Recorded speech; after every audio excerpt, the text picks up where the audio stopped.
Hey everybody, this is Mike Lapon from Symphony X and Mike Lapon's Silent Assassins, and this is SAGAS. What's going on, everybody? This is Corbin, the Serpentine Skipwith. And this is Rand the Berserker Marabou, and this is SAGAS. SAGAS. Welcome, and welcome. This time, I'm not sick. Yes. I'm sorry sick. You guys had to put up with last week's episode, which is, I guess, for you guys this week, because it's pre-record.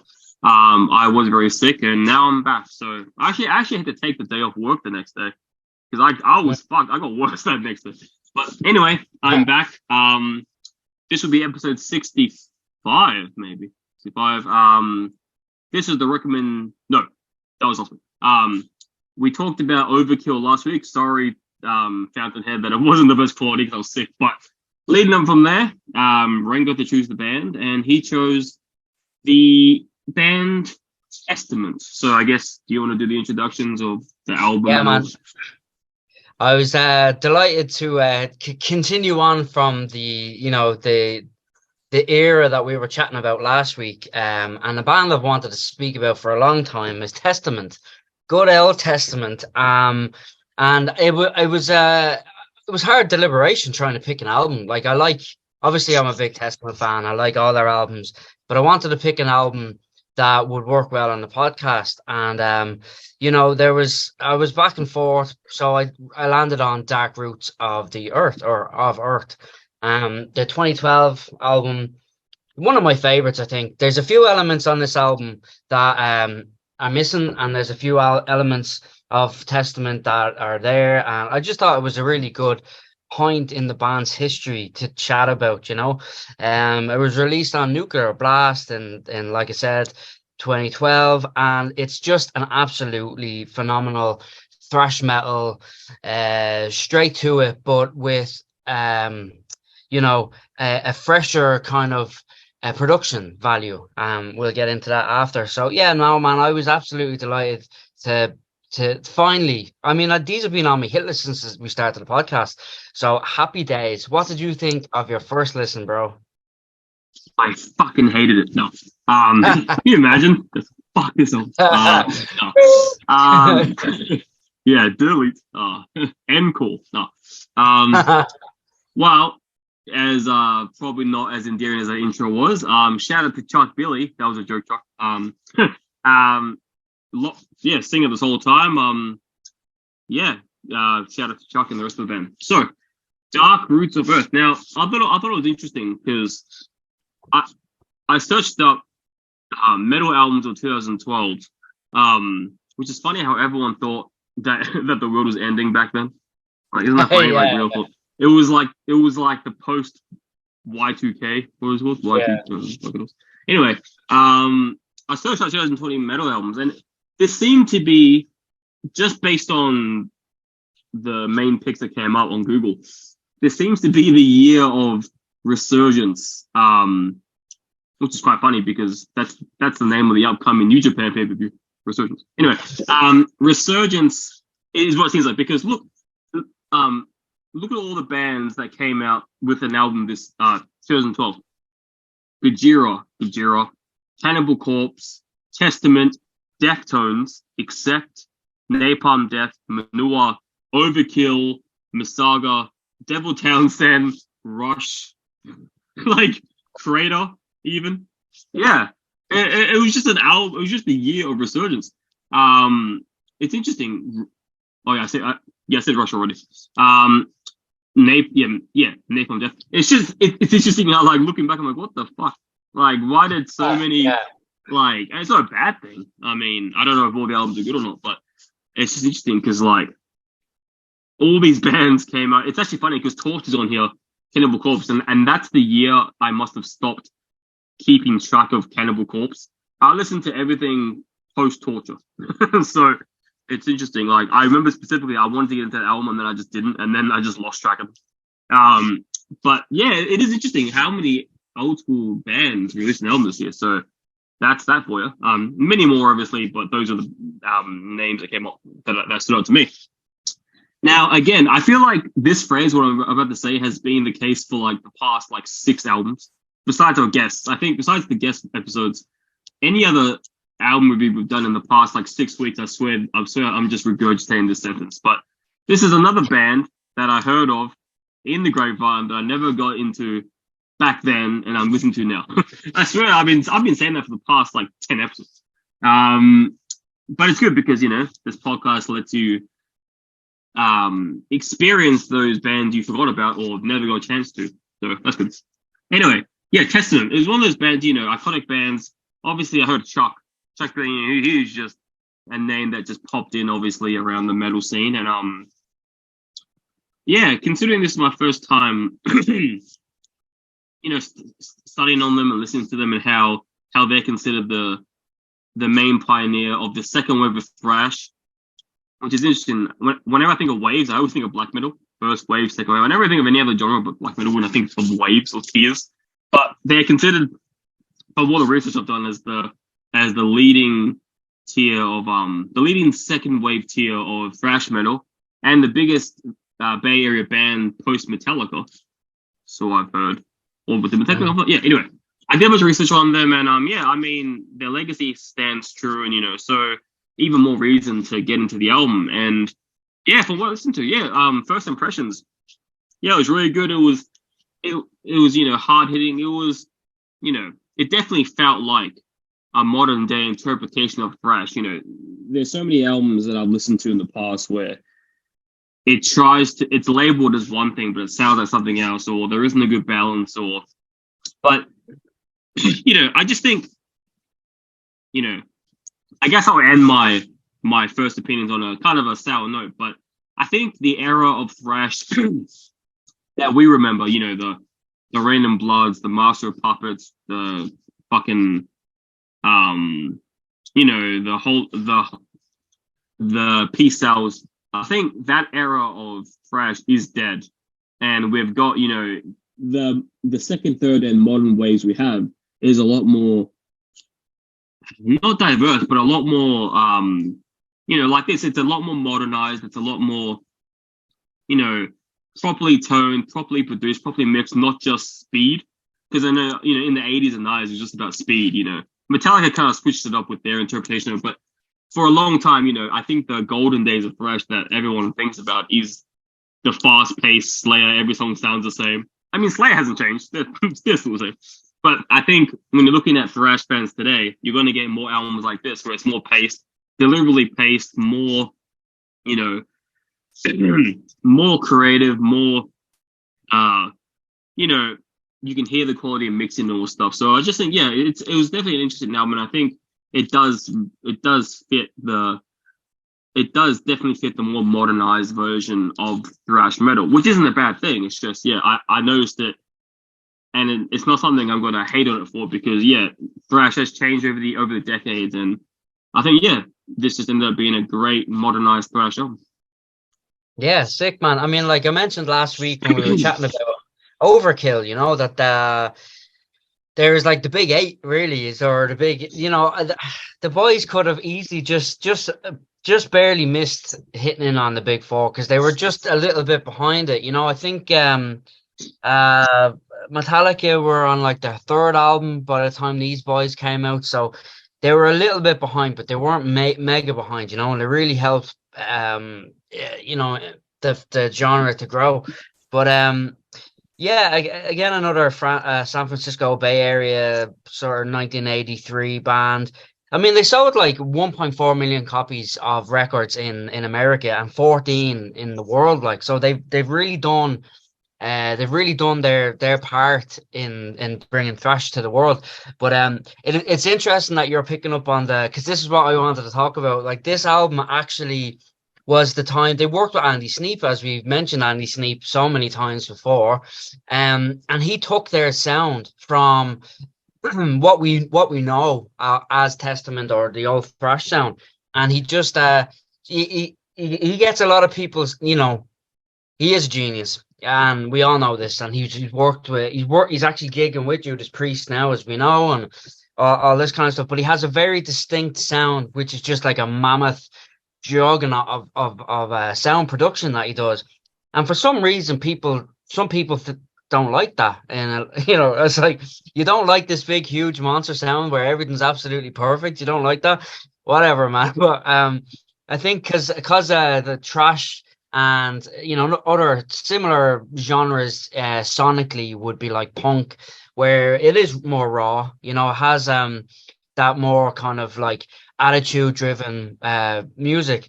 And I think when they work with Andy just makes it not polished. I wouldn't say polished, but he smooths it out, and he just broadens it out, makes it just an all round killer sound. But I love the fact that they worked with him from this. I think he worked on the album previous, but he wasn't as involved. Like took the full reins of this one. Like Chuck has always been like a producer. He's very much involved in the after recording kind of process. But yeah, man, Megadeth, Slayer, Anthrax, Exodus, Overkill, all the boys we mentioned last week. These were definitely one of the bands that have stood the test of time. I mean, Chuck's been in the band, I think, since 1983. So has Eric Peterson. So, I just love this band. I just love the way they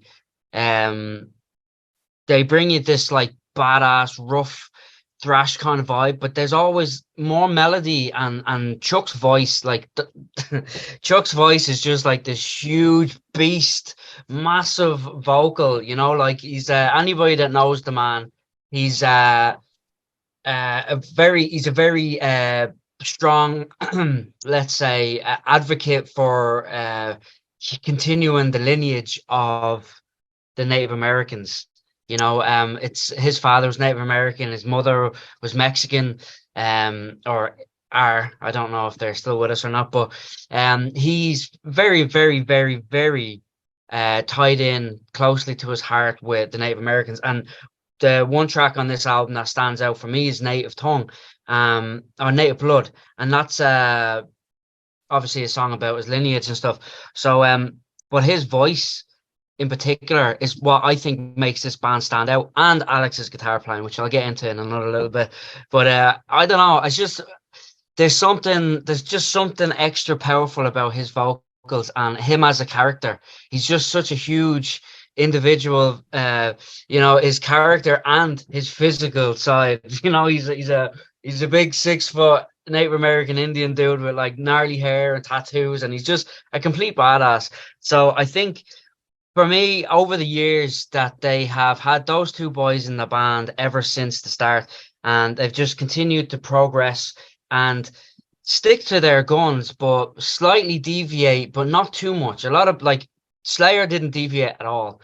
Metallica deviated too much, and Testament, kept it somewhat more balanced in their progression over the years, but 100% props, like, It's back to the, what's his name, Andy Seep, drama. It's just like I can kind of see, this is my first time with the band, so I can't talk about their old shit. But like, a story that comes up to me is like, I remember when Cannibal Corpse.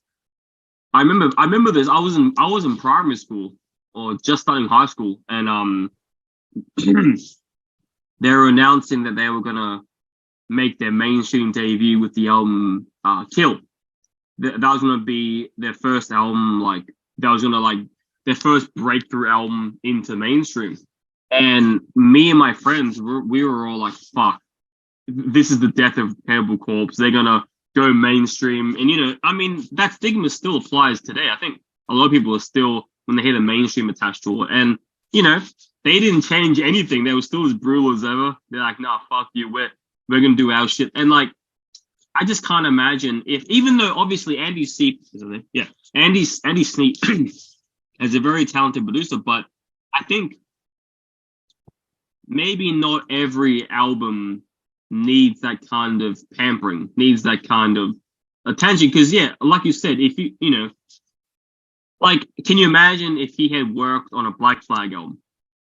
Like, it just would have, like, or fucking any album like that, or a Slayer album, and turned into this. It doesn't mean it'll be a terrible album. It's just, it wouldn't be the album we were expecting, the album we wanted.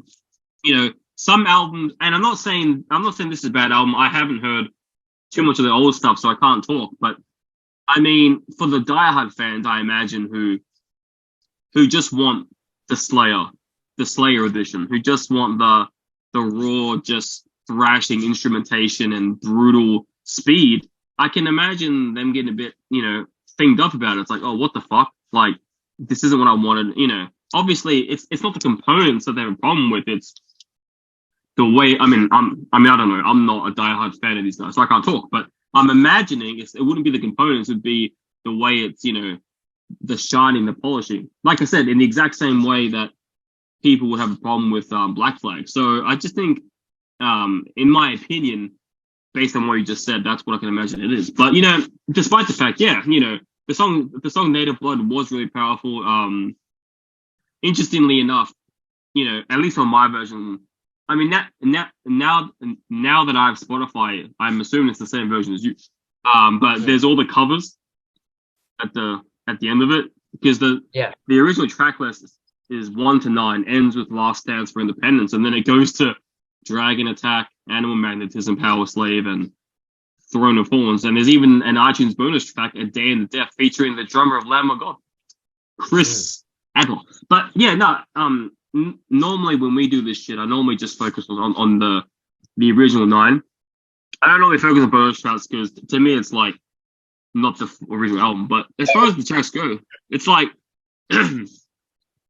interestingly enough, like after listening to this album the few times I did, like the one chorus that stuck out to me the most was track 4, "True American Hate."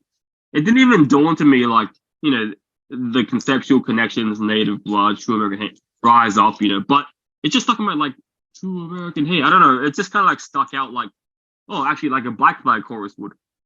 "TV play tonight." Yeah. I don't know. It just kind of like stuck out. Out of all the, I was into that, and then like, I was working, going about my day, and I was like saying to myself, "True American Hate." And actually, funny story, it has nothing to do with this, so sorry for the deviation, but I remember one time years ago, I was listening to the album by Wednesday 13, I forgot what it's called, but it was a Wednesday 13 album, and who I love, by the way. And on one of the songs, it was of course, it was a horror punk song called "I Want to Be Cremated."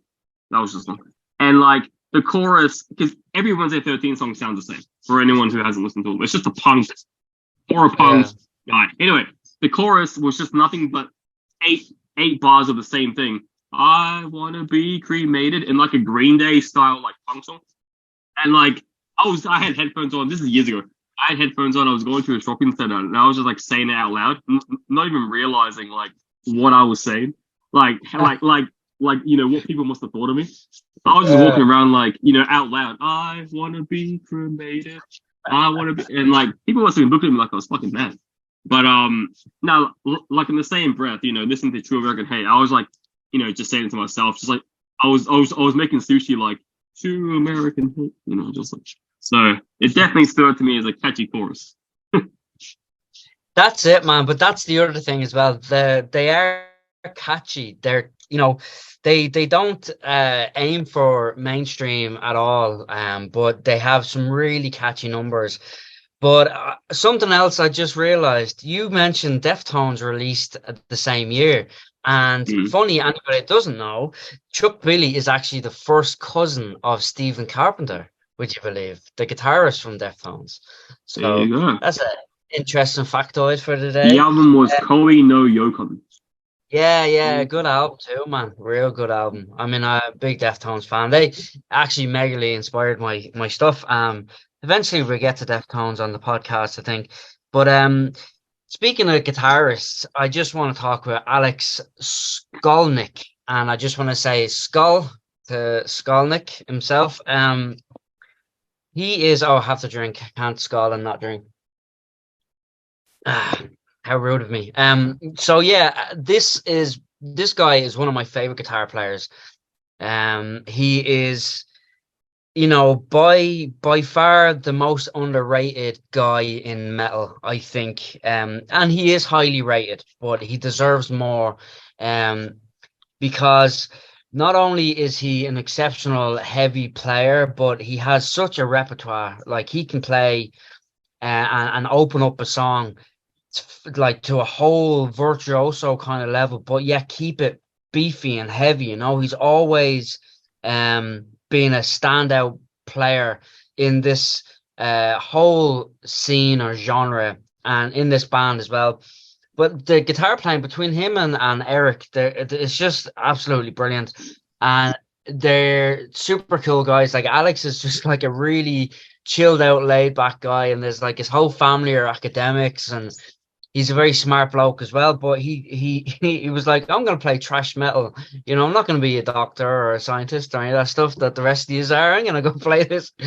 And he's just like, now they're all cool about it. They're happy with, you know, because they realize. But he's just phenomenal at just like creating melody with the guitar. You know, it's just it's beautiful to watch. And when he plays live, he like he's not just a player that stands there playing all this beautiful skill stuff. He's a performer as well. Like live, these boys still, Chuck is 60 now, like I think, and they're still giving it socks, man, like absolute socks. It's amazing to see. Now another guy I wanted to talk about who was a big member of this band but isn't on this record. His name is Steve Giorgio. I'm very bad at pronouncing names, as we all know this on the podcast, but he is he's the same management as myself and my band, Split Screen Management, and he's a very good friend with one of our managers, Taja, for a long time. So I just wanted to give him a shout out. He's an incredible musician. He played with the boys back in the 90s. I think he joined back again after this album, I think 2014, and he's playing with them now solid. Big Viking guy, plays fretless bass, and he's just a killer musician. And obviously he's a big member of this band, but in and out. And the same goes for Greg. Greg Christian is the guy who plays bass on this album. Incredible bass player, absolutely amazing, like almost like jazz-esque style metal playing. It's very cool. Like you can kind of pick out those bits quite a bit, but you know, for a band to be able to pluck out, you know, to be able to have bass players like these on their records, like it just goes to show the caliber of the rest of the band. And the same goes with the drums. We have like on this album, it's Gene Holligan. He is absolutely incredible. His drumming on this album. You listen to the track you mentioned there, the bonus track with Chris Adler, right? Chris Adler, one of the most revered drummers of all time in metal. Anyway, and if it was my choice, I wouldn't have put Chris's. I'm glad they didn't put Chris's drums as because anybody who doesn't know, what's the name of the track again, bro? A Day in the Death. Yeah. So the bonus track is Day in the Death, but it's just Chris playing. And it's the exact same song. But really, I think Gene's playing suits the song better. He just has a way of really marrying the rhythm section with the music. Absolutely brilliant. Eugene Victor. So I don't think he's in the band now, but he's known as the Human Drum Machine or the Atomic Clock, which I like that. The Atomic Clock. And also, again, to mention as well, Dave Lombardo from Slayer has played with them too. So, you know, the musicianship and the stuff that these guys have done. I didn't even mention Eric Peterson. Eric Peterson, who who was married to Kirk Hammett's ex-wife, but he's now divorced to her as well. It's an interesting story too. But he has a really cool side project that you could do looking into as well, called Dragon Lord. I think it's Dragon Lord, with the current drummer of Trivium, Alex Bent. So like these boys are just super fucking talented, and they've had an illustrious career, but they like to venture out of their comfort zone as well, which is what I love about this band. They don't just stick, but they don't deviate too much that they put the fans off, you know what I mean? They just do everything absolutely correct. But I just wanted to mention, because it's Irish, I wanted to mention the band Dragon Lord. Steve also plays bass in that band too. But they've done a wicked cover of a Thin Lizzy song, the Emerald. They've done a wicked version of Emerald. And anybody that covers Thin Lizzy, in my book, being an Irishman, I would be like, nah, shite. It's, I'm not listening to it. But these boys actually do a really good version of it. So anybody who wants to hear that, look up Dragon Lord Emerald. Well worth a listen. Look it up. Well, I'll take your word for it. One day when I never search it up. No. One day, one of these days, I'll get to the thousands of recommendations I get. Yeah. Well, who do you have to sponsor today? Today, sponsorino, I would like to speak as usual this last little while. I'm back on my King of the North, which, as I said last week and the week before, Corbin, when the boys have the new batch ready, it'll be on your way, on the way to you. But I just want to give a shout out to them again today. Also Miko, absolute gents, brothers of ours, and absolute legend. They're doing so well at the minute.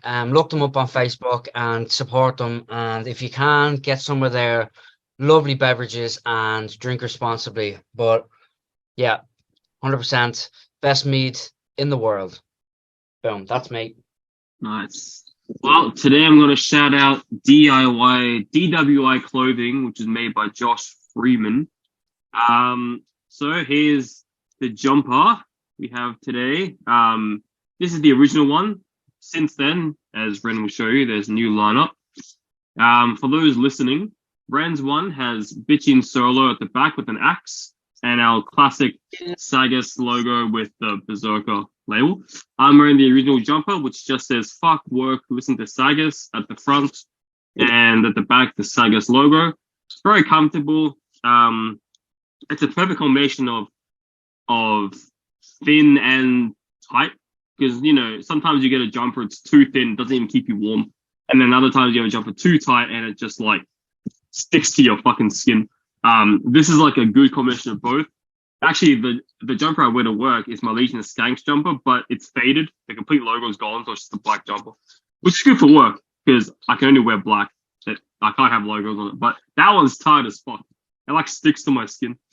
But this one's good. It's nice, and it's like an even, not too thin, not too heavy, very warm, great hoodie.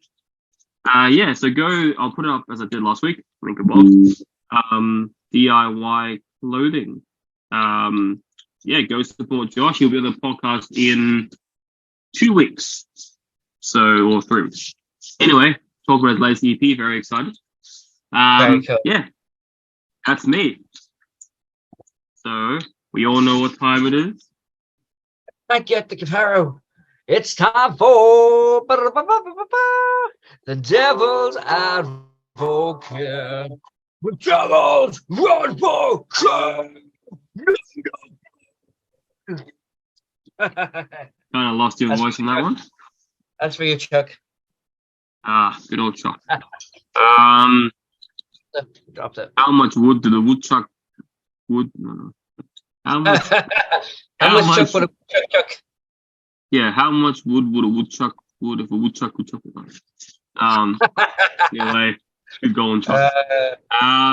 So my least favorite was easy from the start, which is actually quite funny because it turns out my choice this week is a reverse of last week. It's the ballad of the song. Track 6. Well, their interpretation of ballads. Track 6. Cold Embrace. Track 6, the 7-minute and 45-second song. Which is interesting because track number 8, Throne of Thorns, which is 7 minutes and 4 seconds.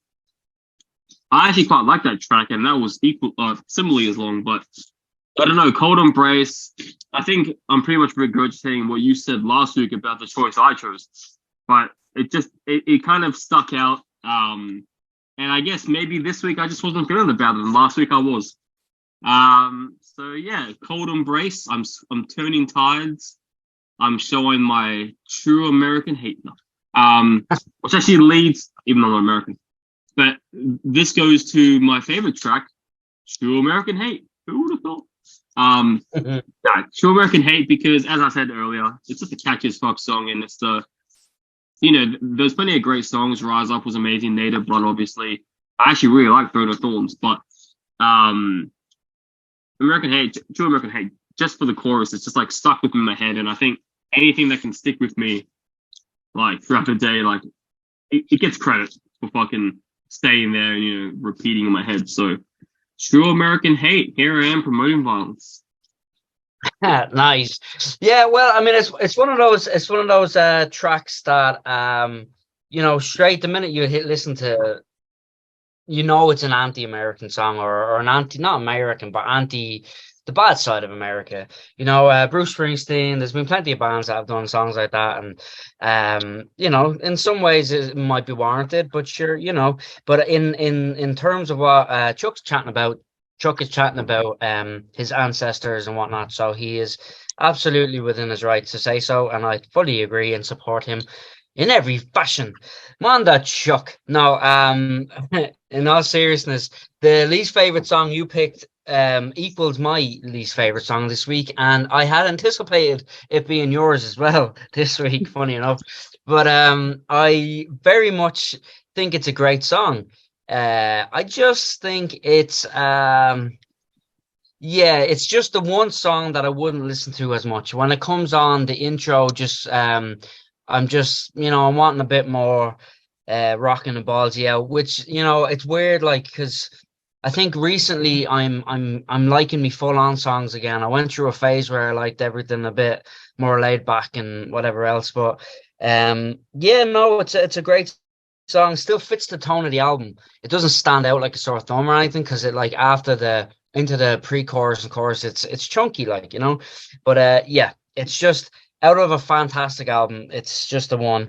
But I have so many contenders for favorites that I want to talk about as well. Like True American Hate, like I said, brilliant song. It's like a freight train. It's just full on velocity. It's so many hooks. It just shows that they can compete with this kind of modern radio-esque commercial metal stuff as well. Like Alex is playing on every one of these songs. It's just absolutely incredible. He just has bitchin' solos on every fucking track, well, practically every track. But also a favorite. You mentioned Thorn of Thrones or Throne of Thorns. That's got that really cool galloping battle track vibe to it that I really like. It's I think it's kind of they're chatting about like fucking old school battles, so that's my kind of bag. Also, another favorite of mine was another galloper was Stand for Independence, so that's got a nice historical kind of viewpoint to it as well. Rise Up with the chorus, like that song, the first track in the album, and it just like punches in, like it just flies in, and you're just straight away you're drawn into this arm in the air, fist in the air, kind of like, come on, with the rise up. When I say rise up, you say war. Rise up, war. It's just like, fuck yeah, I'm in, man. I'm in. Bring me in. I'm on it. Like, so, but the one that pegged it for me, I mentioned it already, I couldn't help but mention it, is Native Blood. Like, that song is one of my favorite songs in general. I just love the whole theme to it. It's just, I don't know. I've always had an affinity for Native Americans and their history, and I just think it's beautiful that Chuck is still to this day bringing his ancestors into the fray, into his music, So, yeah, definitely a song that puts them in a contention, especially skill wise or songwriting wise, contention to be in the big four, if you ask me. It's so powerful. The message is just so powerful, like, and the outrageous drumming by Eugene is just outrageous. Billy's mountainous vocals really, really stand out in the song, and because I think there's so much conviction and passion in what he's saying, like it really is just a powerful, powerful song. So Night of Blood for the win. Boom. Nice. Nice. That was episode 65, I think. Next week we're gonna have a very special guest on. We're gonna be talking about the album Thunder God by band Angels of Babylon, and joining us to talk about said album is going to be none other than Kenny Rhino Earl. And if the name sounds familiar, it's because he was the former drummer of Manure for one album, I think. But anyway, pretty cool. And he agreed to be on next week. So talking about his new band, Angels of Babylon, the album Thunder God. So that will be next week. Yeah. And until then, as we always say here on Sagas, same time, same place, awesome. Awesome.